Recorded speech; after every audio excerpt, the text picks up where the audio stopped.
Yeah, so, yep, so 1,000 videos in.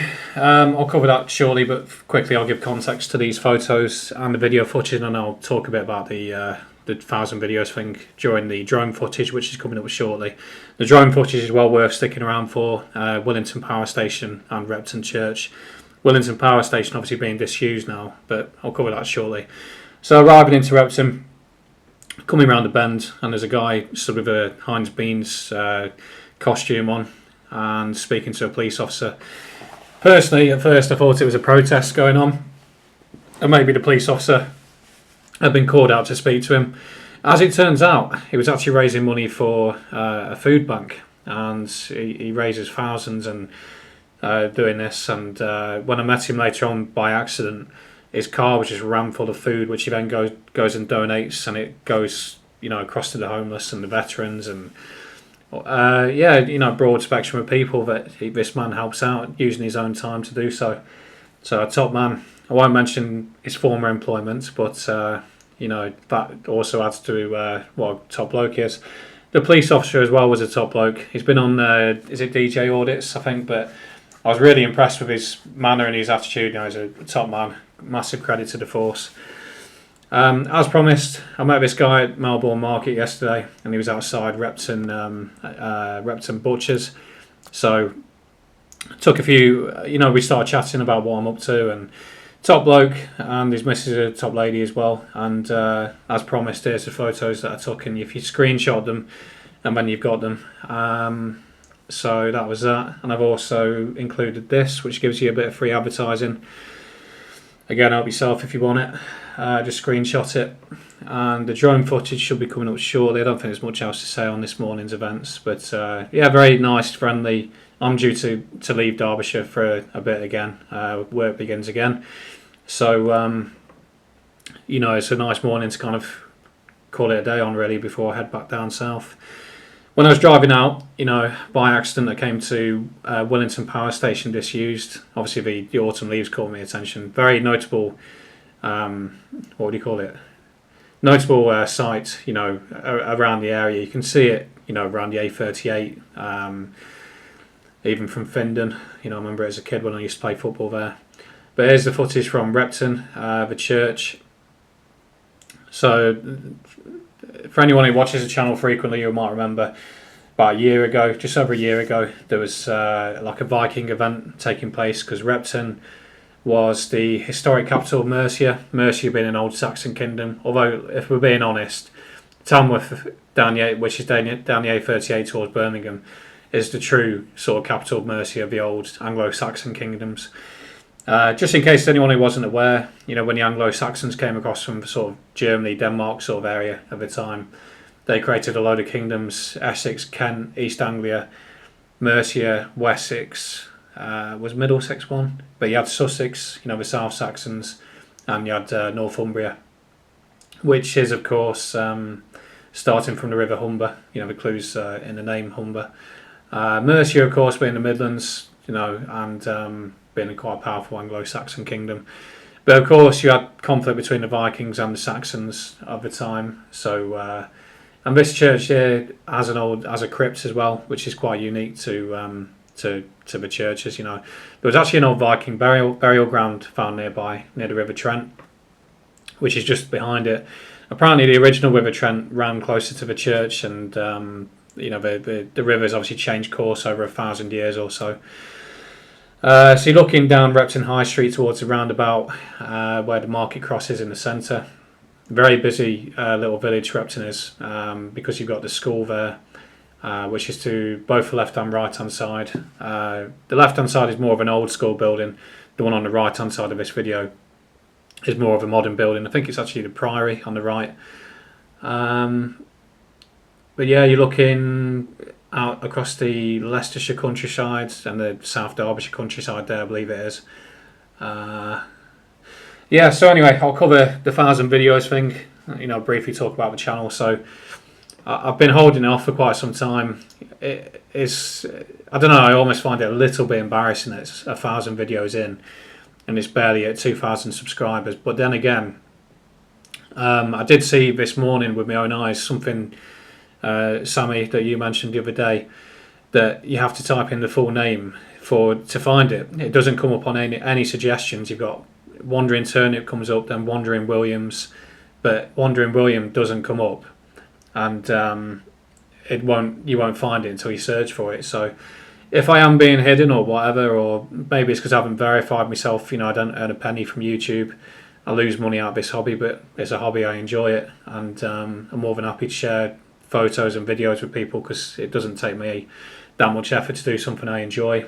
Maybe in the future could turn it into a profession, but for the time being I don't really see the need to, so I'm just happy to keep it as a hobby. So this is obviously Willington Power Station, pulled up. A perfect place for it really, because it's disused, so it's a bit like Chernobyl when you fly over it and all the vegetation's growing back and trees are growing back on the former site where people would be busy working. But yeah, so I can't really do anything if YouTube is sort of not suggesting me or promoting me as such, and I'm not really that bothered, to be honest. It's quite a tricky game, not everyone likes your opinions after all, and I kind of prefer to stay anonymous. I don't really want to end up like Charlie Beach or something, where you're getting recognised everywhere you go, because in today's day and age, as you see, I go into all sorts of places, and I'm not a massive fan of mass immigration and the change that's underway in Britain. I prefer it as it was in the 90s and noughties when I grew up, but it's changing into like a foreign country now. Like George Orwell called it in 1984, it's Airstrip 1.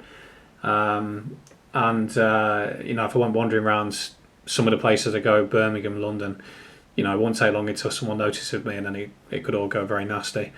So I think just keep it as it is for now. It's no big deal. I have to thank anyone who watches the channel, comments on the channel, anyone who likes my videos, and I found out yesterday, thank you for commenting, but I've also got a subscriber or someone who follows my channels and follows the channel and watches the videos from Western Australia. So I've already got someone viewing from Australia, which is incredible to me that I've got someone in America and Australia watching this. It's a crazy age that we're in, isn't it, after all? Like this kind of globalised world.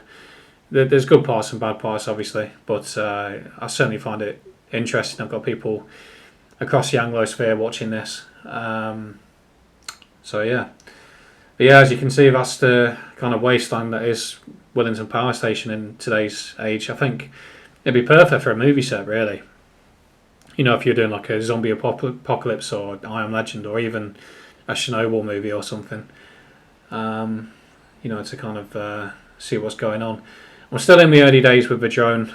I'm not. I don't really like letting it go too far away from me, because as people who've flown drones before will know, it loses signal, and I'm not really that confident to kind of go flying it all over the place. And to a point, you need to try and keep it in your sight as well. That's a big deal. But yeah, it's certainly interesting.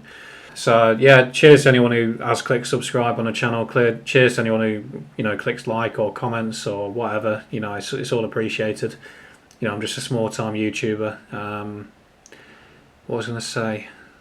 Yeah, there was one other thing. I think, not bigging myself up too much, but certainly it is good that I haven't gone rounds, because it'd be quite easy in today's day and age to go, because of the auditing market, and also of all the protests, and it'd be easy to go around causing problems and antagonising people just to get clicks. So there's a good example today where I was in like Stenson Bubble sort of area, and I stopped off by the canal. The video will come up for that in a minute, and I went in to introduce myself and say I'm going to be flying a drone in the area. Didn't need to, could have just cracked on. She wouldn't have even known. But a lady come out, very rude, well, this is private property, and more or less telling me to get off the site, because I walked into the reception area to kind of introduce myself, and just really quite rude and bad social skills.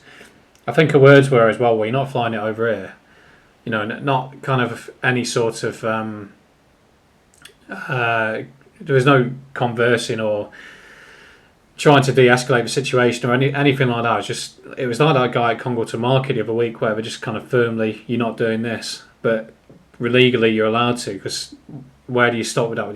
There's enough planes flying over the top and all that. You can find enough footage on Google Maps as well if you wanted to. And if I was really up to anything secret, I wouldn't come and introduce myself either.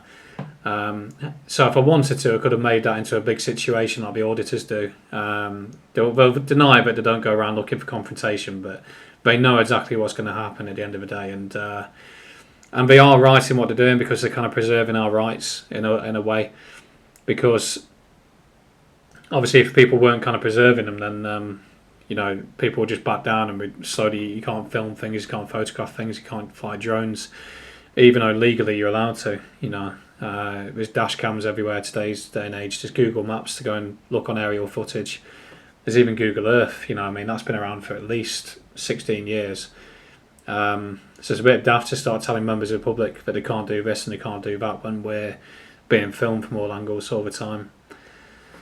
So I'm not going to ramble any further. So thanks again, and the footage that should come up shortly will be, if you stick around for it, will be Stenson Bubble Canals sort of area. I was hoping to get the trains going over the top, but I missed that. Time's against me as usual, and certainly in the near future I'll be hoping to do Willington. Willington roundabout area where the trains go over the top by the bridge when it's busy, because it's just such a hive of activity around that area. I think it'll make some interesting footage, that will. So here's a video footage from Stenson Bubble, Findon. Well, it's more sort of Twyford sort of area. It's not actually anywhere near Findon really. You can see the former power station from before, just over there, rail tracks, and there's a marina just over to the side. So I just wanted to cover the origins of the channel and why this actually all began. So about 7 years ago, I was working in an area where we had there was these really tiny rooms where you were kind of accommodated, and it weren't doing me any favours, let's put it that way. So being in the beauty of Northern England, I started getting out, travelling with my camera, exploring, photographing. Pretty quickly, I started to realise what the kind of purpose was this project going to be. So as recording everything I could see at risk and disappearing in the near future, and as time's gone on, I've been proven sadly quite right about a lot of things. Loads of pubs are shutting down, and that continues every day. Markets slowly disappearing as people continue to, use supermarkets and not bother go to the markets anymore. Which obviously impacts independent businesses and retailers. The national flag being at risk, I could see that unfolding about 7 years ago. Statues, I could see them potentially getting toppled and pulled down by the far left, where you say the communists, let's call them what they are, the cultural Marxists, the globalists, whatever you want to call them. Clearly they have been looking at things like Trafalgar Square, Nelson's Column, as an example. Bristol's just a microcosm of the amount of things they want to tear down. Statues of soldiers they'll want to tear down because it's colonialism, and it's all this brave new utopia of modern Britain they're trying to create. And the national flag has been secondary to gay pride flags, Palestinian flags, Palestinian flags should I say, Ukrainian flags, or the Ukraine flag, for a good couple of years now. And now there's been an explosion of St George's and Union flags gone up. They're not happy with it. So, there's other things, for example, the climate change thing. I could see perhaps like Blackpool Pleasure Beach going to shut down in years to come because of climate change and net zero agendas. And the same can be said with travel, etc., etc. You can see this sort of dystopian world starting to unfold now. I'm no prophet, but I could kind of foresee all this about 7 years ago, really. And as I said yesterday, I can't fight it. All I can do is record it. And another thing worth recording is all the green and pleasant land, as we call it, because as you can see, every patch of land, property developers, councillors, the government can find to build on. They are doing. The amount of building that's taken place in the last 10 years is ridiculous. Like the village I'm from, it must have increased by at least a tenth, maybe even a quarter, in size. And the infrastructure is not there. There's no pubs and banks and churches like there would have been in the past. And even if they are, they're really ugly modern ones. So with that, of course, I've been setting out to record all that as well. So yeah, and the origins of kind of filming things came in when, for my own safety really, because I think sort of in Ashfield, I nearly got quite badly attacked by some pissed up bloke coming out of a pub. I had my tripod set up. I was actually walking my tripod at the time. You know, the usual thing came out accusing me of photographing kids, even though it was like 10 o'clock at night. And it was a ridiculous accusation, but he's drunk. He's obviously got that stereotype in his brain. So that was the beginning of filming things with a body camera. The body camera drew too much attention and made me look like a bit of a undercover cop or something. So that had to change. And obviously from there, you know, moved on to just filming a couple of clips on my camera, and gradually the YouTube channel emerged. I think the original videos were just kind of attaching a body camera to my rucksack and walking around and filming stuff while I was photographing. But as time's gone on, obviously, it's evolved to this, and obviously quite a good way to put it, a 1,000 video. You've got the drone footage and you've got a couple of photos from this morning. Most of my work's kind of done now, but obviously I'll still keep going. It seems to be busier than ever, because when I think I've finished one thing off, another thing starts, like the football teams, for example. I'll keep going until it's kind of time to stop, and which does happen. I find when I go to certain towns and cities, I know when it's job done and that's the end of it. But yeah, for the time being, I'll keep plodding along. So that is it. Cheers.